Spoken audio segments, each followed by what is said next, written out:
وعلى آل بيته الطيبين الطاهرين المعصومين ولعنة الله على أعدائهم أجمعين. قال الله تعالى في محكم كتابه: بسم الله الرحمن الرحيم والعصر إن الإنسان لفي خسر إلا الذين آمنوا وعملوا الصالحات وتواصوا بالحق وتواصوا بالصبر. صدق الله العلي العظيم. اللهم صل على محمد وآل محمد. ایک اور بابا سے بلند صلوات. اللهم صل على محمد وآل محمد.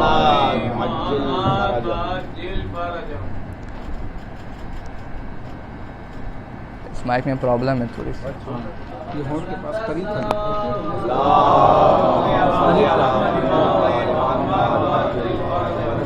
ٹھیک ہے.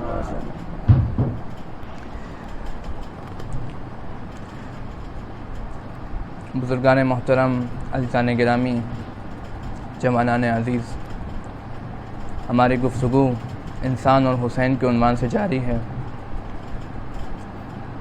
کل بات یہاں پہ رکی تھی کہ خداوند متعال نے انبیاء علیہم الصلاۃ والسلام کو ہدایت بشری کے لیے اس دنیا میں بھیجا،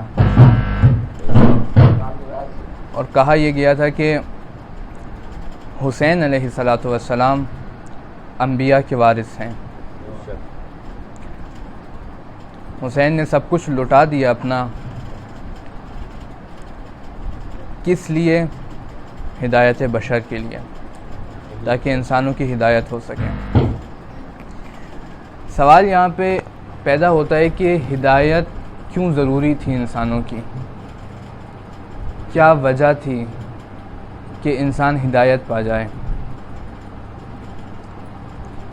سب سے پہلے اس سوال کو جاننے کے لیے ہمیں یہ جاننا ضروری ہوگا کہ خود انسان کی کیا ضرورت تھی کہ اس انسان کو اس دنیا میں بھیجا جائے.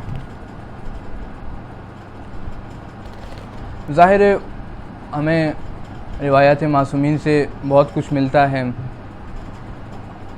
ہمیں بزرگان کے اقوال سے بھی بہت کچھ حاصل ہو جاتا ہے. قرآن کی آیات بھی گواہی دیتی ہیں کہ خداوند متعال فرما رہا ہے: میں نے جنوں انس کو عبادت کے لیے خلق کیا ہے. عبادت کیا؟ تو علماء فرماتے ہیں یہاں پر عبادت سے مراد عابدون سے مراد یہاں پہ عارفون ہیں، یا عبدون سے مراد یعنی خدا کو جاننے کے لیے خداوند متعال نے ہمیں اس دنیا میں بھیجا ہے، اس کی معرفت حاصل کرنے کے لیے.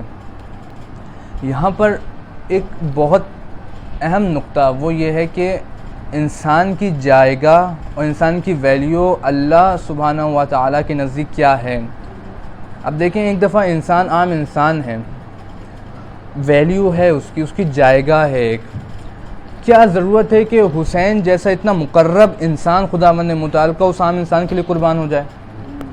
سوال یہاں پر یہ ہے. حسین علیہ الصلوۃ والسلام کیا دنیا میں اگر دیکھا جائے، پوری دنیا میں جتنے بھی انسان بستے ہیں، ایک پلڑے میں ان کو رکھ دیا جائے اور دوسرے پلڑے میں ہمیں حسین علیہ الصلوۃ والسلام کی محبت کو رکھ دیا جائے، تو خداوند متعال تو حسین کا عاشق ہے. یہ کیسے ممکن ہے کہ ہم انسانوں کے لیے خدا نے حسین کو قربان کر دیا؟ جاؤ قربان ہو جاؤ. صلوات پڑھیں بابا سے.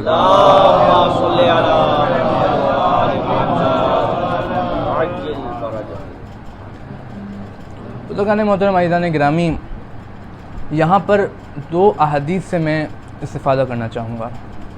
آپ نے سن رکھی ہے حدیث.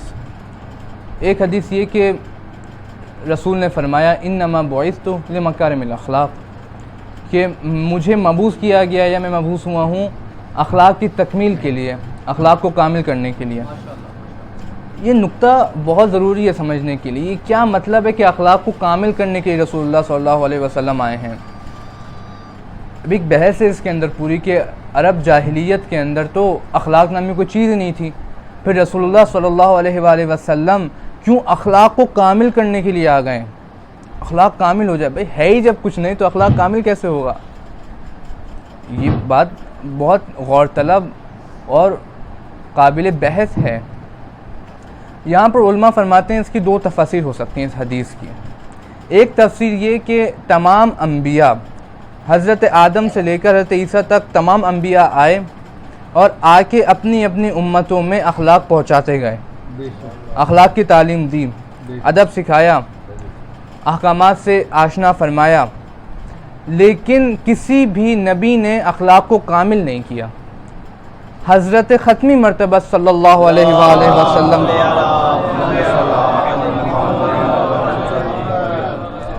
دنیا میں مبعوث ہوئے اور انہوں نے اخلاق کو کامل کیا ہے۔ ایک یہ اس کی تفسیر ہے۔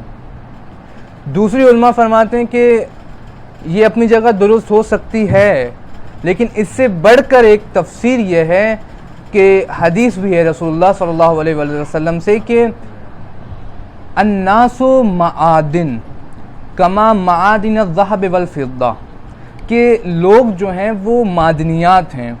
انسان، عام انسان کی بات کر رہا ہوں، لوگ جو ہیں جتنے بھی انسان ہیں تمام معدنیات ہیں، کہ جس طرح سونے اور چاندی کے معدنیات ہوتے ہیں۔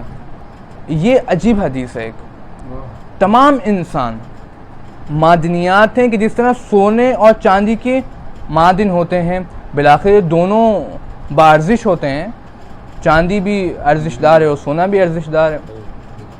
تمام انسان معدنیات ہیں۔ سبحان اللہ۔ رسول کیا کرتا ہے؟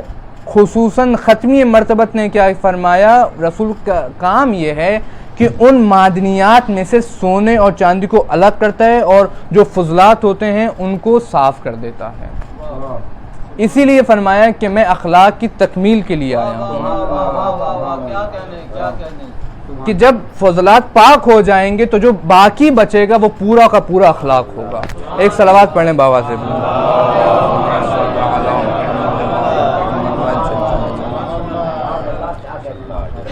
یہ ہے اخلاق بشر کہ جس کے لیے انبیاء مبعوث ہوئے ہیں، اس کی ارزش ہے، لیکن یہ ارزش ایسے نہیں مل جاتی۔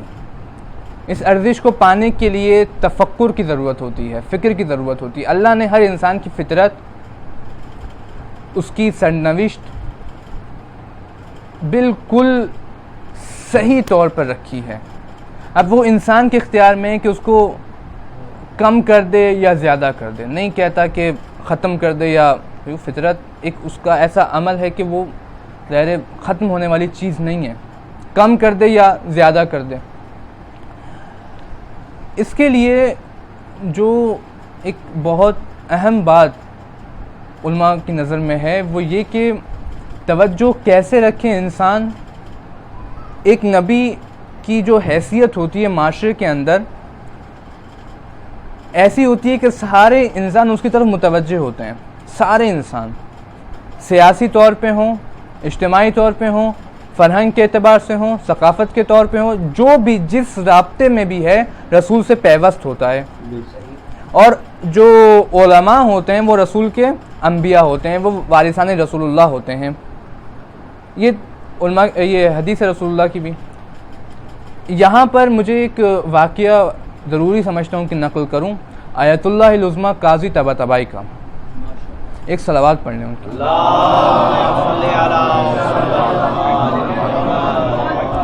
آیت اللہ قاضی کا مقام بہت بلند ہے۔ آپ نے آیت اللہ العظمیٰ بہجت کا نام تو سنا ہی ہے، کیا عظیم مرتبہ شخصیت تھی۔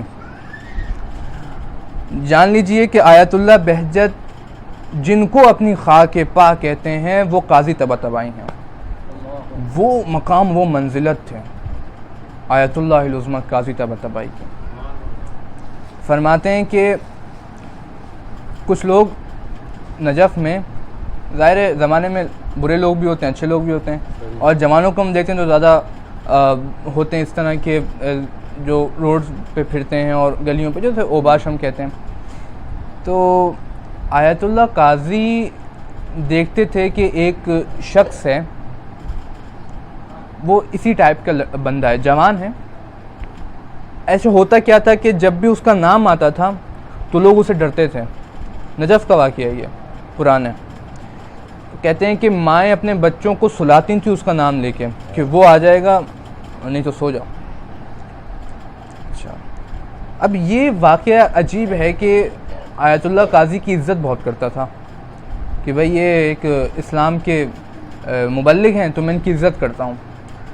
رستے میں جب آیت اللہ سے ایک دفعہ اس کا ٹاکرا ہو گیا, مل گیا آیت اللہ سے, اپنا سر جھکا لیا اس نے کہ عزت ہے آقا کی.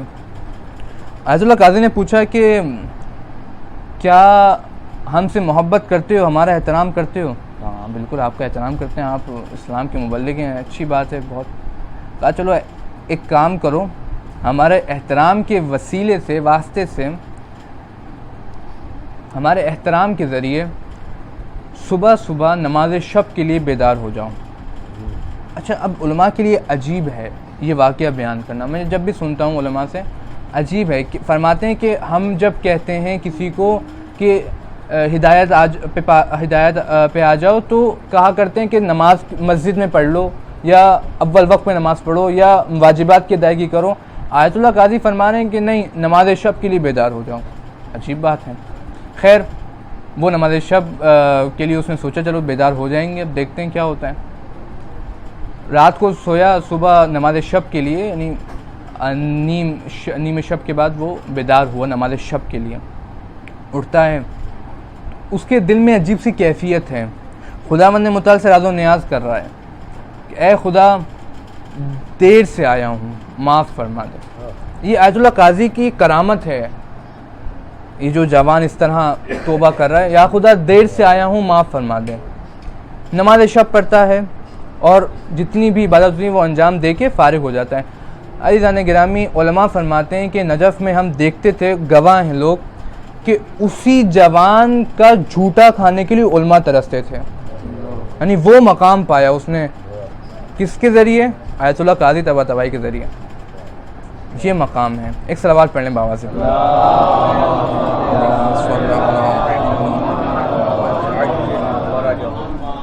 اور ایک اور بزرگ کا واقعہ اسی طرح ہے, تارزن تھے, وہ انگلش والا تارزن نہیں, فارسی والا, یعنی جو موسیقی کا کام کیا کرتے تھے پہلے زمانے کے اندر, اصفہان کے اندر, ایران میں.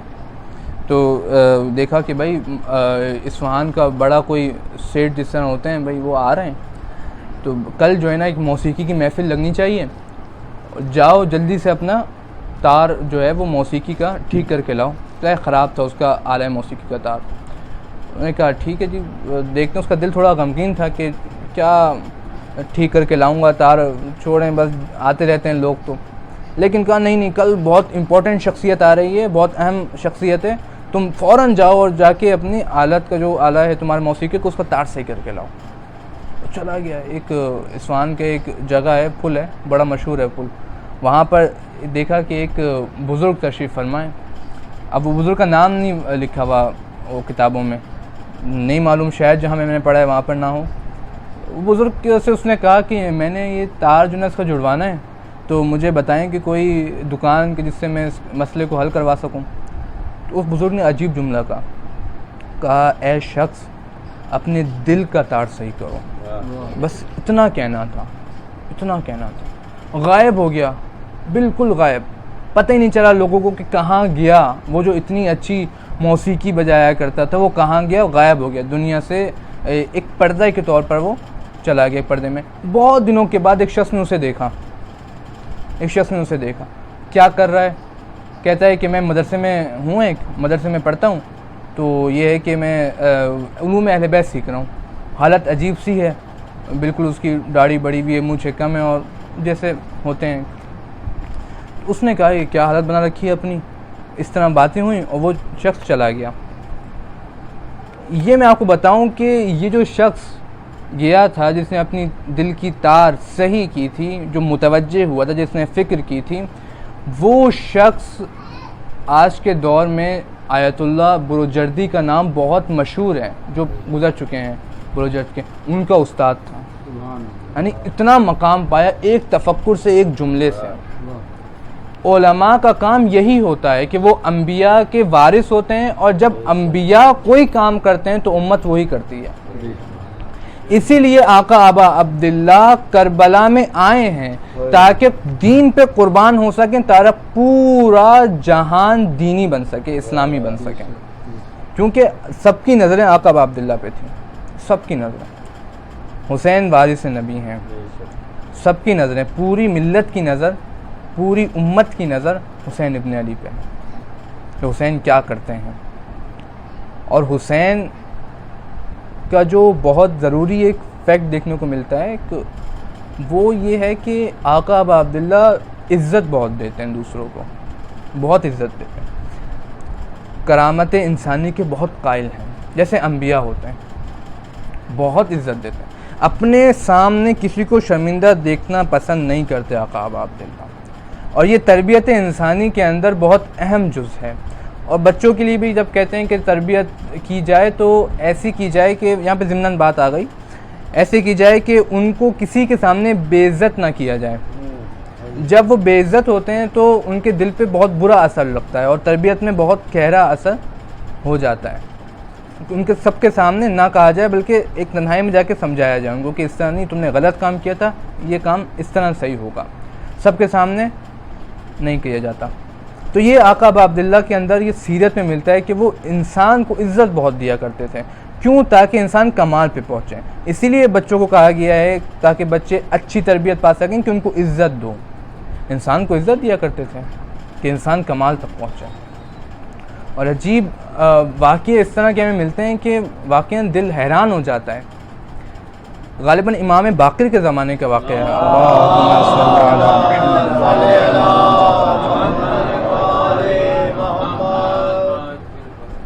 غالباً کہتے ہیں کہ امام کا چاہنے والا تھا. ظاہر گناہ گار بھی ہوتے ہیں. امام موسیٰ علیہ السلام سے پوچھا گیا نا کہ آپ کے چاہنے والا گناہ گار تو اسے کیا فاسق کہہ سکتے ہیں؟ کہا نہیں, فاسق نہیں کہہ سکتے. ہمارا چاہنے والا نسبت اس کی ہم سے ہے, اسے فاسق نہیں کہہ سکتے. ہاں اس کے عمل کو برا کہہ دو. عجیب ہے, اس کے عمل کو برا کہہ دو, اس کو کچھ نہیں کہو, وہ ہماری نسبت سے. اتنا برا آدمی. اچھا دیکھیں ذرا, ہوتا ہے کہ امام باقر کا زمانہ ہے اور وہ شخص جو ہے امام کا چاہنے والا ہے, گناہ گار تو ہے. کہتے ہیں کہ ایک ظرف میں شراب لے کے جا رہا تھا, ایک گلی سے گزر رہا تو رستے میں دیکھا کہ حضرت امام باقر علیہ السلام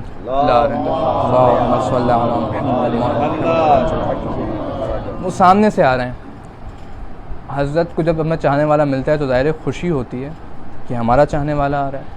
اب یہ شخص بھی آقا کا دیوانہ تھا تو قریب گیا آقا کے. مولانا نے پوچھ لیا کیا ہے اس ظرف میں. ڈر تو لگ رہا تھا اسے, کیا بتاؤں گا کہ امام باقر آ رہے ہیں اور رستہ بھی چینج نہیں کر سکتا, آقا آ رہے ہیں. ڈر رہا تھا کیا بتاؤں گا.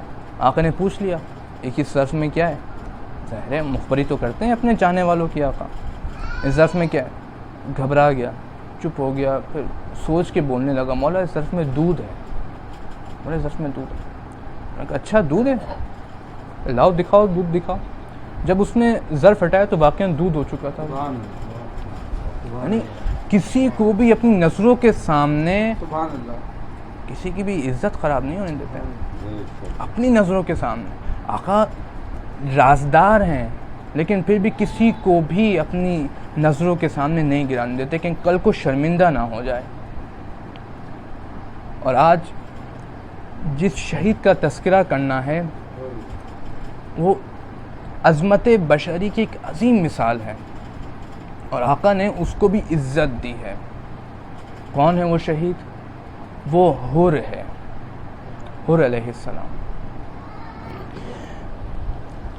عجیب واقعہ ہے, کم پڑھا جاتا ہے. واقعہ یہ ہے کہ جب حر پشیمان ہوا, پشیمان ہوتا ہے, فکر کرتا ہے, جب آقا کی خدمت میں حاضر ہوتا ہے تو حالت تو آپ کو پتہ ہے حر کی کیا تھی. سر پہ آنکھوں پہ پٹی بندھی تھی اور بازو بندھے ہوئے تھے. بیٹے سے کہا تھا کہ مجھے عبداللہ کے پاس لے جاؤ.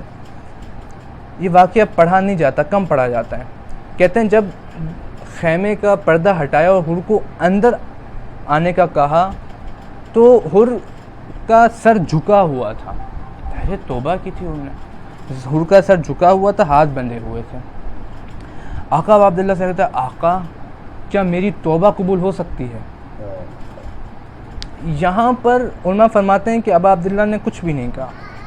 نہیں کہا حر تو نے مجھے بہت ستایا ہے, تو کیا توبہ کرے گا, نہیں کچھ بھی نہیں کہا. کہتے ہیں علماء کہ آقا ابا عبداللہ نے کہیں حر کی بے عزتی یا عزت میں کمی نہ آ جائے, آقا نے بات بدل دی. آقا نے کہا حر کیا کر رہے ہو, اپنا چہرہ بلند کرو، آؤ سامنے آؤ، میں تمہاری ماں نے تمہارا نام حر رکھا ہے، تم آزاد ہو، آزادوں کی طرح سامنے آؤ میرے. یہ عزت ہے آقا ابا عبداللہ کی. اور سامنے آیا آقا ابا عبداللہ کے، بولا مولا پشیمان پشیمان. نہیں کہا اے حر تو نے میری سکینہ کو یتیم کرائے، نہیں، کیونکہ حر ہی نے تو راستہ روکا تھا آقا ابا عبداللہ کا. اس وقت جو کہا تھا نا کہ اے حر تیری ماں تیرے غم میں روئے، حسین نے یہ جملہ بھی تو اس کی تصحیح بھی تو کرنی تھی نا حر سے، کہ اے حر تیری ماں نے تیرا نام حر رکھا ہے، تو آزاد ہے، تو میرے پاس آ. یہاں پہ علماء فرماتے ہیں کہ عزت بشر بہت بہت اہم نقطہ ہے. عجیب موقع ہیں محرم کے کہ علماء نے فرمایا کہ یہ جو حر ہے یہ محرم حر بننے کا ہے، آقا ابا عبداللہ کے پاس سر جھکا کے آنے کا ہے، کہ آقا سر بلند کریں اور گلے سے لگا لیں. ہمارے وقت کا امام ہمارے پاس ہے، موجود ہے، اس کے لیے حر بنے، ہمیں زمانہ کے لیے حر بنے. کہتا ہے مولا اب جب توبہ قبول ہی کر لی تو میری خواہش ہے. کیا خواہش ہے؟ خواہش یہ ہے کہ جب میں نے آپ کے گھوڑے کی رکاب میں ہاتھ ڈالا تھا نا تو زینب نے دیکھا تھا اور میرے لیے بد دعا کی ہوگی. آقا ابا عبداللہ میں آپ کی بہن زینب سے معافی مانگنا چاہتا ہوں. عجیب مرحلہ ہے. آقا نے کہا اچھا عباس خیمے کا پردہ ہٹاؤ اور حر کو زینب کے پاس لے جاؤ. زینب پردہ حائل ہے بیچ میں. زینب نے آواز دی اے حر ہم نے تمہیں معاف کیا اور میں شفاعت کی ضامن ہوں. توبہ کی نا اور میں شفاعت کی ضامن ہوں. انہوں نے کہا آقا ابا عبداللہ اب اجازت ایک اور بھی دیجئے کہ کل کربلا کا شہید میں ٹھہروں پہلا. آقا نے فرمایا اے حر ہم تجھ سے معافی مانگتے ہیں. کیا معافی؟ اے حر تو مہمان ہے ہمارے خیمے میں پلانے کے لیے مہمان کو پانی نہیں ہے. بابا عبداللہ حر رونے لگا، بہت رویا، گریہ کیا. کہا آقا ابا عبداللہ میں جاؤں گا لیکن جانے سے پہلے میں دیکھنا چاہتا ہوں کہ میرا بیٹا میرے سامنے کیسے جان دیتا ہے. حسین نے کہا ٹھیک ہے. کربلا بپا ہوئی عاشورہ کے روز. پہلا شہید ہے حر کا بیٹا. حر کا بیٹا ہے، ظاہر ہے بڑے بڑے سرماؤں کو مارا ہے. جب لشکر کے وسط میں پہنچا تو ایک ظالم نے حر کے بیٹے کے سر پہ غرز مارا. حر کا بیٹا گر گیا زمین پہ. جب گرتا ہے تو ایک عجیب آواز دیتا ہے بابا کو، بابا میری مدد کو آئیں. حر سے برداشت نہیں ہوتا، ظاہر ہے جوان بیٹا ہے. وہ دوڑتے ہوئے جاتے ہیں. جب جاتے ہیں تو دیکھتے ہیں کہ بیٹے کی لاش پر حسین پہلے موجود ہیں. کہتا ہے آقا ابا عبداللہ غلام کا بیٹا ہے، یہ خود غلام ہے، اٹھا لے گا بیٹے کا لاشا. کہا نہیں حر تم جانتے نہیں ہو، بوڑھے باپ جوان بیٹے کا تعلق ہے، تم سے برداشت نہیں ہوگا. عزیزدارو یہاں پر نقطہ دیکھنا، یہاں پر نقطہ یہ ہے کہ آقا ابا عبداللہ اس وقت جوان ہیں. ہاں عباس اس دنیا سے نہیں گئے ہیں نا تو کمر سلامت ہے. علی اکبر نہیں گئے نا، برچی نہیں لگی تو آنکھیں صحیح ہیں.